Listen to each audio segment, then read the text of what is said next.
Je savais que ce jour bouleverserait quelque chose en moi.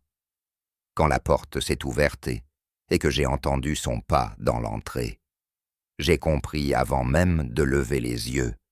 Rien ne serait plus comme avant. Ce n'était plus le gamin que j'avais connu. C'était un homme. Et soudain, le silence de la maison s'est rempli d'une présence que je n'étais pas prêt à affronter. Je me souviens parfaitement du moment où il est entré. Le bruit de la porte a résonné différemment, comme si la maison retenait son souffle. Elle avait toujours été calme, presque trop. Mais ce soir-là, elle vibrait d'une présence nouvelle. Adrien, 25 ans, 5 ans d'absence, plus grand, plus sûr de lui, un regard qu'on ne pouvait pas déchiffrer. Il s'est arrêté sur le seuil, un léger sourire aux lèvres. « Salut, Marc. » Sa voix avait changé, plus grave, posée. Je l'ai pris dans mes bras, un geste banal, mais son parfum boisé m'a ramené à un temps où la vie paraissait plus légère. Un frisson m'a traversé, presque douloureux. Pas du désir, plutôt la nostalgie d'une version oubliée de moi-même. Nous avons parlé de son séjour, de Paris, des villes qu'il avait traversées, de ce qu'il avait appris. Je faisais semblant d'écouter, captivé non par ses mots, mais par ce qu'il était devenu. La lampe du coin diffusait une lumière dorée qui glissait sur son visage. Il riait, ses yeux brillaient, et je me suis surpris à le regarder trop longtemps. « Tu sembles différent », ai-je murmuré. Il a ri doucement, baissant les yeux, presque gêné. Puis le silence s'est installé, un silence dense, vivant. À cet instant, j'ai compris que quelque chose avait changé entre nous, même si rien n'avait été dit. Ma femme était partie chez sa mère. Nous étions seuls. Le dîner livré, 2 assiettes, 2 verres. Nous avons mangé presque sans parler, comme 2 inconnus qui se redécouvrent. Après, je me suis allongé sur le canapé, la télévision allumée pour meubler la soirée. Je ne cherchais rien, juste un peu de calme. J'ai entendu ses pas, lents, hésitants.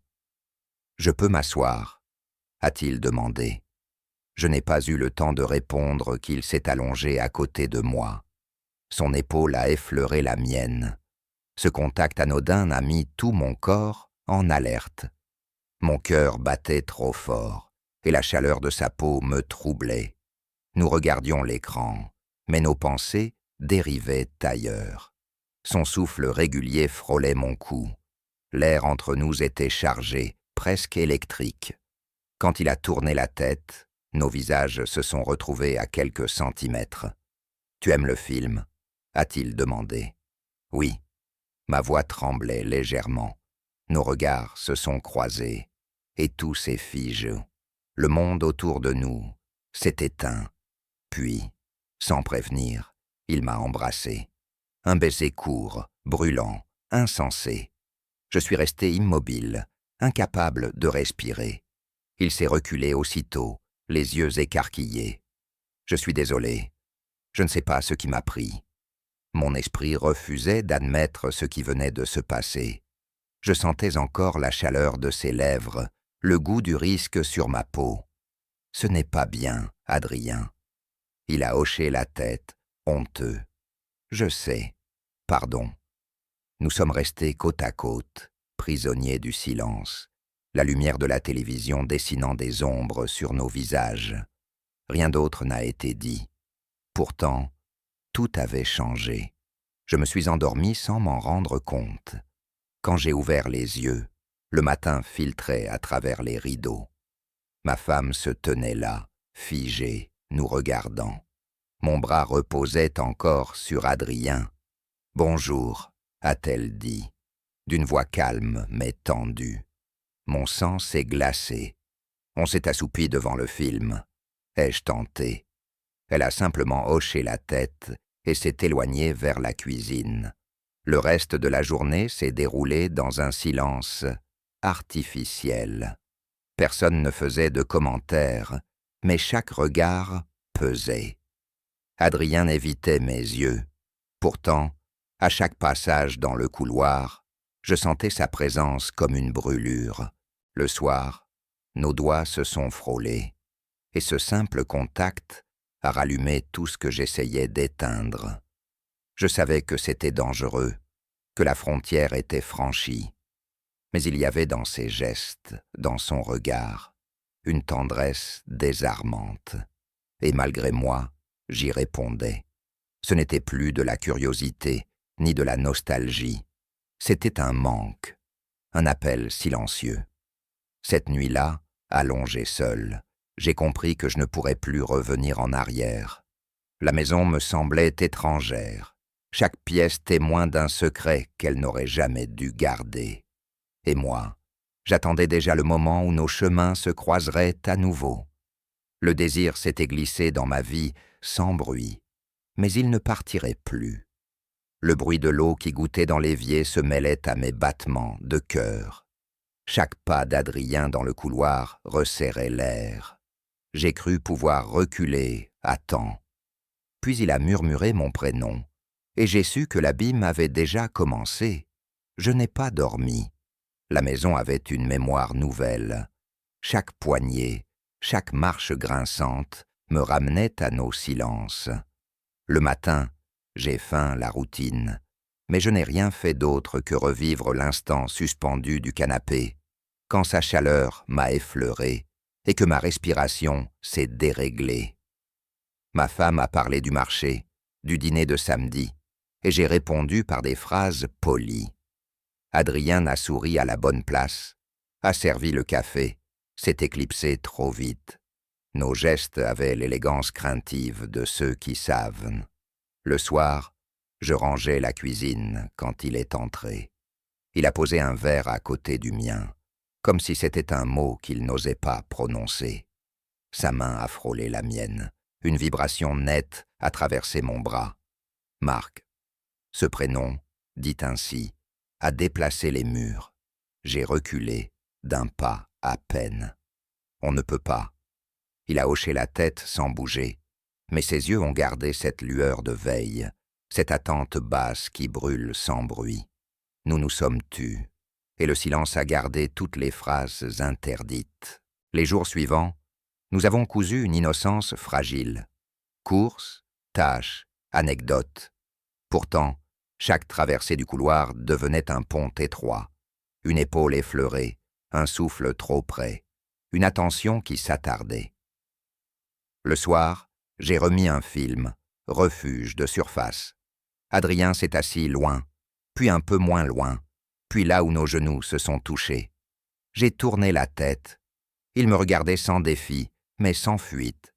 Les images défilaient, et nous, immobiles, étions l'unique scène. Nos visages se sont rapprochés.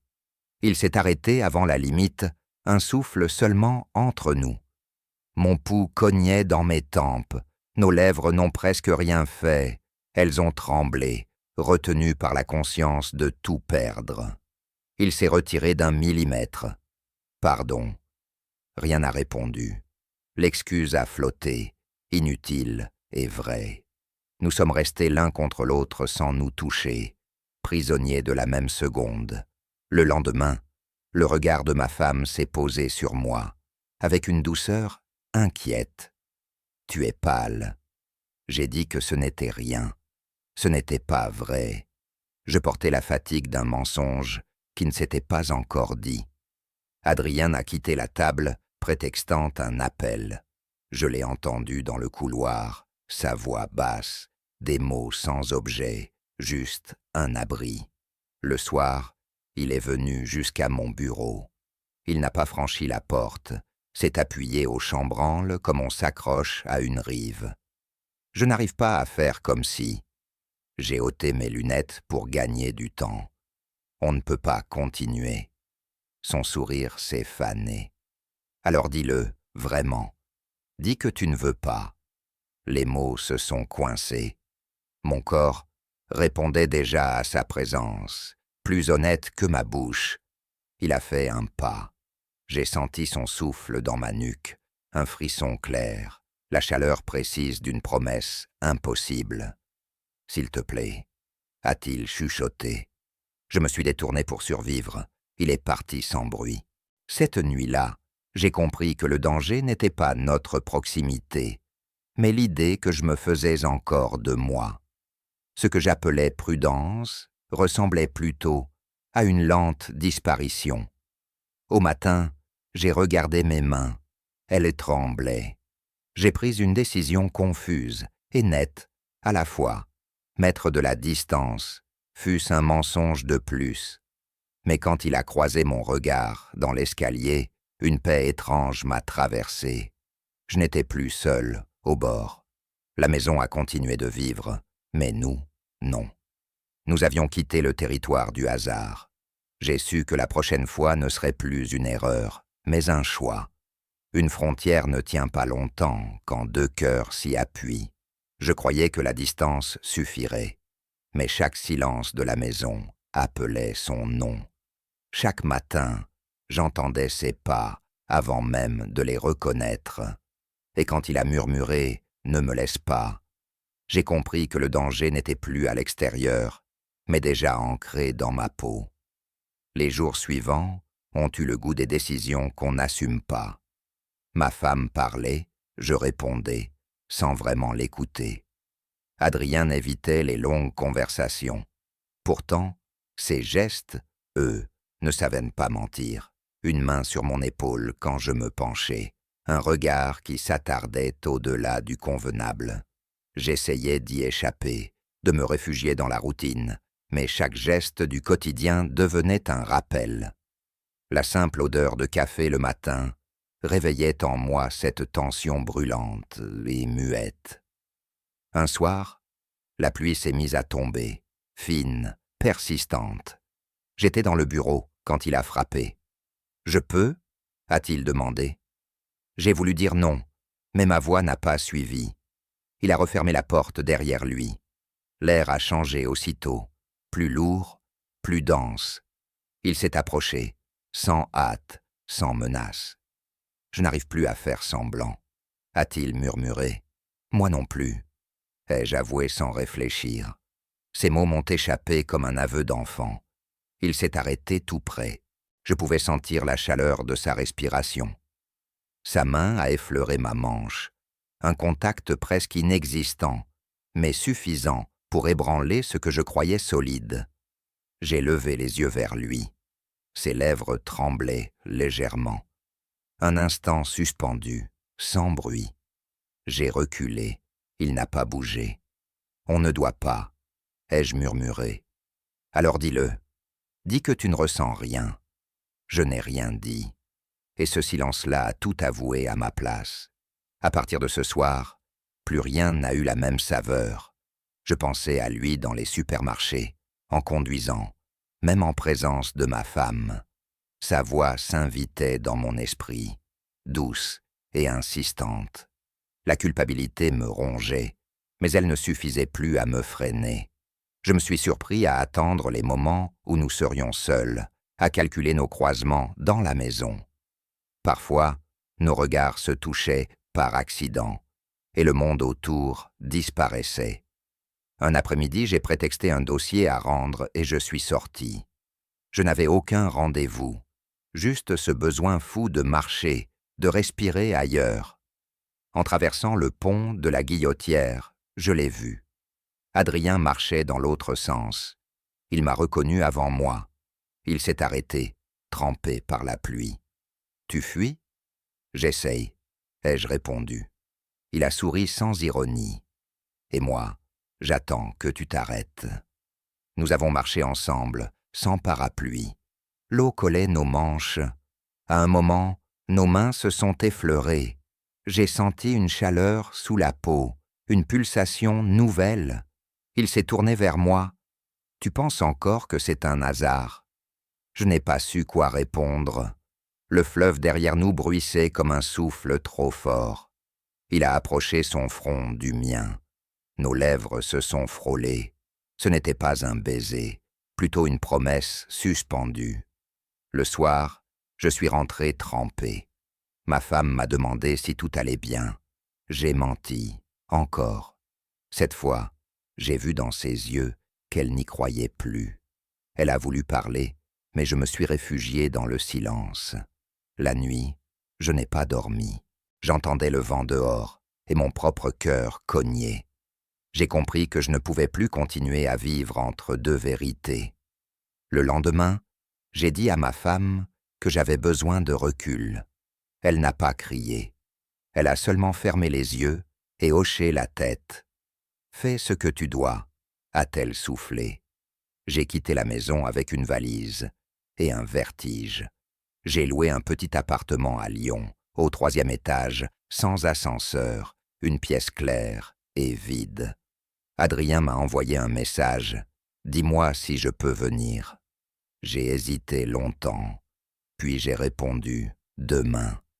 Cette nuit-là, j'ai compris que la chute avait déjà eu lieu. Demain, ce ne serait plus une tentation, ce serait une vie. Je croyais que l'appartement serait un refuge, un lieu neutre où la tempête cesserait. Mais quand Adrien a franchi la porte, j'ai compris que le calme pouvait être plus dangereux que le tumulte. Il a posé son sac, a regardé autour, et dans ce silence, j'ai senti que nous venions de traverser la ligne. « C'est petit », a-t-il dit en souriant, « mais on respire. » Il s'est avancé, lentement, jusqu'à ce que nos épaules se frôlent. Son regard cherchait le mien, sans le fuir, sans le provoquer. Je sentais son souffle, régulier, calme, presque d'apaisé. Mes mains tremblaient. J'ai voulu dire quelque chose, mais aucun mot n'avait de sens. Le temps s'est étiré. Nos respirations se sont accordées, comme si le monde s'était réduit à cette distance minuscule. Le reste de la journée a passé dans une douceur tendue. Il a préparé du café, parlé de ses projets, des villes qu'il aimerait revoir. Je l'écoutais à moitié, absorbé par la lumière qui dessinait sur son visage des ombres mouvantes. Tout semblait d'une simplicité déchirante. Deux êtres qui partagent un espace et qui font semblant que cet espace ne brûle pas. Quand la nuit est tombée, la ville s'est faite lointaine. Adrien s'est assis près de moi sur le canapé. Il a laissé sa main glisser sur le dossier, tout près de la mienne. La chaleur qui montait entre nous m'a coupé le souffle. Nos visages se sont rapprochés. Nos lèvres ont hésité, à un souffle l'une de l'autre. Ce n'était pas un baiser, mais le pressentiment d'un monde qui bascule. Nous nous sommes arrêtés, conscients du vertige. Le lendemain, un message m'attendait. « On doit parler. Clara ». Je l'ai lu 3 fois. Mon ventre s'est contracté. Adrien m'a observé, inquiet. « C'est elle ?» J'ai hoché la tête. « Oui ». Il s'est tu un instant, puis a murmuré « Il faudra choisir ». « Je sais ». Les mots ont glissé comme des pierres. Nous avons marché jusqu'au quai pour calmer nos pensées. Le Rhône brillait sous le vent. Adrien m'a frôlé le bras. « Ce qu'on vit n'est pas une erreur ». Je n'ai rien répondu. La vérité m'étouffait trop. Mais au fond de moi, je savais qu'il avait raison. Le rendez-vous avec Clara s'est déroulé dans un café près de Bellecour. Elle est arrivée à l'heure, droite, digne. Ses yeux ne fuyaient pas. Je veux la vérité, Marc, pas les demi-mots. J'ai pris une respiration. J'ai parlé d'un trouble, d'un amour que je n'avais pas prévu, d'une vérité qui s'imposait malgré moi. Elle a écouté sans m'interrompre. Puis elle a dit, d'une voix calme, « C'est Adrien ». Je n'ai pas nié. Son silence a duré longtemps. Alors va jusqu'au bout, mais ne me laisse pas dans le mensonge. Je suis sorti du café vidé. Le froid de février m'a giflé. Adrien m'attendait à quelques rues de là. Il n'a rien demandé. Il a seulement ouvert les bras. J'ai laissé ma tête tomber contre son épaule. Tout s'est effacé. La honte, la peur, la fatigue.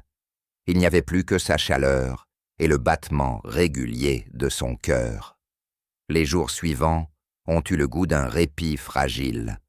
Nous vivions enfermés dans ce petit appartement, comme dans une bulle. Les matins, il préparait le café, je lisais les journaux sans les comprendre. Les soirs, nous parlions à voix basse, de tout et de rien. Les heures glissaient dans une paix trompeuse, comme si le monde avait oublié notre existence. Mais rien ne reste caché. Un soir, en descendant les poubelles, j'ai croisé une voisine qui m'a salué trop poliment. Le lendemain, un message anonyme. On vous a vu. 3 mots, sans signature. Mon sang s'est glacé. Adrien a lu, puis a levé les yeux vers moi. On continue, a-t-il simplement dit. Je l'ai regardé, bouleversé par son calme. Il m'a pris la main. Son pouce a caressé la paume, geste minuscule mais plein de certitude. J'ai senti la peur se dissoudre lentement. Pour la première fois, j'ai compris que notre histoire n'était plus une fuite, mais une existence. Le soir, allongé près de lui, j'ai écouté la pluie frapper les vitres. Son souffle effleurait ma peau, régulier, paisible. Et j'ai pensé que même si demain tout s'écroulait, ce moment suffirait à justifier tout le reste. Je croyais que la fin ferait du bruit, qu'elle éclaterait comme une porte qu'on claque. Mais elle est venue doucement, dans un matin gris, avec un message simple. J'ai parlé à ma mère. Il faut qu'on décide. Le mot « décider » m'a traversé comme une lame. Adrien dormait encore, la joue contre l'oreiller. J'ai effleuré son épaule. Il a ouvert les yeux sans surprise. « C'est aujourd'hui » a-t-il murmuré. J'ai hoché la tête. Oui, aujourd'hui nous allions cesser de nous mentir. Nous avons marché longtemps avant d'affronter ce qui devait venir. Lyon semblait suspendue, froide et calme. Le fleuve coulait sans bruit, indifférent. J'avais l'impression de m'éloigner de moi-même. Adrien marchait à côté, les mains dans les poches, silencieux. À chaque pas, je sentais la peur grandir. Pas celle de perdre, mais celle d'avouer enfin que je n'avais plus de place ailleurs. Clara nous attendait dans un café du centre. Quand elle a levé les yeux, j'ai su qu'elle savait déjà. Elle n'a pas crié. Elle a simplement posé les mains sur la table. « Je veux la vérité, Marc, pas les morceaux. » J'ai parlé, pas pour me défendre, mais parce qu'il n'y avait plus rien à cacher. J'ai dit son prénom. J'ai dit que je ne comprenais pas comment c'était arrivé, mais que je savais que c'était réel. Elle a écouté, le regard fixe, puis un tremblement dans les lèvres. Alors c'est fini. Ces 3 mots ont eu la douceur triste d'un adieu lucide. Quand elle est partie, j'ai ressenti un vide violent, presque physique. Adrien m'attendait dehors. Il a posé sa main sur mon bras. Ça y est. Oui. Il a baissé la tête. Je suis désolé pour elle. Je n'ai rien répondu. Il n'y avait plus de phrases justes, seulement le silence qui succède à la douleur. Les jours suivants ont eu la couleur de la fatigue. Des valises, des papiers, des gestes mécaniques. Je passais d'un lieu à l'autre sans habiter nulle part. Adrien restait là, patient, attentif, me ramenant au présent quand je m'y perdais. Parfois, il préparait le dîner. Parfois, il me laissait simplement m'asseoir, sans parler. Le silence entre nous n'était plus une menace, mais une forme d'équilibre fragile. Un soir, en rentrant, j'ai trouvé une enveloppe glissée sous la porte. Aucune signature. 3 mots. On vous regarde. J'ai ressenti un froid au creux du ventre. Adrien a lu, puis m'a pris la main. Qu'il regarde, nous n'avons plus rien à cacher. J'ai senti mon cœur battre plus fort. C'était la première fois qu'il prononçait ces mots sans peur. Et étrangement, je me suis senti libre. Peu à peu, la vie s'est installée autrement.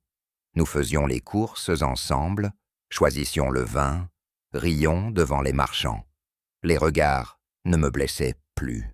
Nous n'étions pas un secret, juste 2 hommes qui partageaient le même souffle, parfois La honte revenait, furtive, comme un réflexe ancien. Mais Adrien posait sa main sur la mienne, et le monde reprenait sa taille normale. Puis un dernier message de Clara. « Je te souhaite la paix. Prends soin de lui. » Je l'ai lu plusieurs fois. J'y ai entendu à la fois le pardon et le renoncement.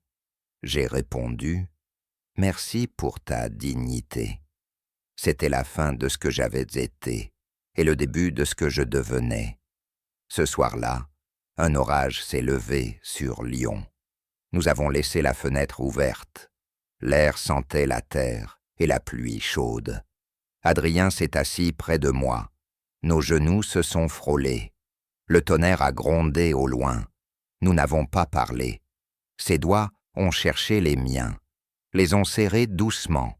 Le monde s'est effacé, réduit à ce contact. Nos lèvres se sont approchées, à un souffle seulement, puis sont restées là, suspendues, entre le désir et la paix. Ce n'était plus une hésitation, c'était un choix. J'ai fermé les yeux, le bruit de la pluie couvrait tout. Pour la première fois depuis longtemps, je n'avais plus peur, pas du regard des autres, ni de moi-même. J'ai compris que l'amour, le vrai, n'efface pas les fautes. Il les transforme en courage. Adrien a posé sa tête contre mon épaule. Sa voix était basse, presque un souffle. « Dis-moi que tu ne partiras plus. » Je ne partirai plus. Dehors, la foudre a éclaté, éclairant la pièce d'une lumière blanche. Nous avons ri sans raison, comme deux enfants qui savent enfin qu'ils peuvent rester.